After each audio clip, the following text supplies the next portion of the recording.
بڑی درود پاک کے بارے میں ہے جی۔ صحابہ اکرام کی مجلس میں حضور نے آیت پڑھی وَإِن مِّنكُمْ إِلَّا وَارِدُهَا، پل صراط سے ہر ایک نے گزرنا ہے، بال سے باریک ہے، کٹ کر لوگ گریں گے، بہت مشکل مرحلہ ہے، نازک ترین صورتحال ہے۔ صحابہ نے سنا تو غم طاری ہو گیا۔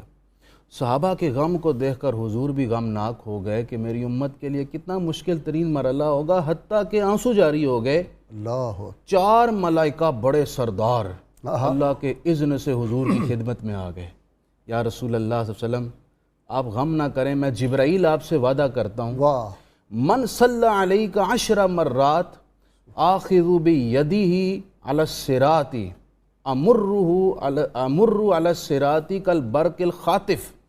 یا رسول اللہ، آپ کی امت میں سے جس نے 10 مرتبہ آپ پر درود پڑھا، میرا وعدہ ہے میں اس کا ہاتھ پکڑوں گا اور تیز بجلی کی طرح، بجلی کی چمک کی طرح میں پل صراط سے اسے پار کرا دوں۔ سبحان اللہ سبحان اللہ۔ حضرت اسرافیل علیہ میکائیل علیہ السلام عرض کرنے لگے، یا رسول اللہ، جس نے آپ پر 10 مرتبہ درود پڑھا، میں آپ کے حوض کوثر سے اپنے ہاتھ سے اس کو ایسا پیالہ پلاؤں گا کبھی پیاسا نہیں ہوگا۔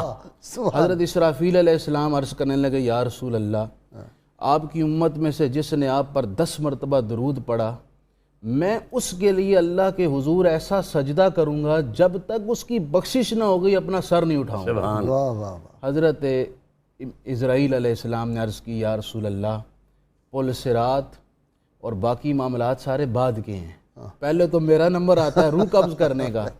جس نے آپ پر درود پاک پڑھا، اقبضوا روحہ کارواح الانبیاء، میں آپ کے اس امتی کی روح اس طرح قبض کروں گا جیسے میں نبیوں کی ارواح قبض کروں گا۔ اللہ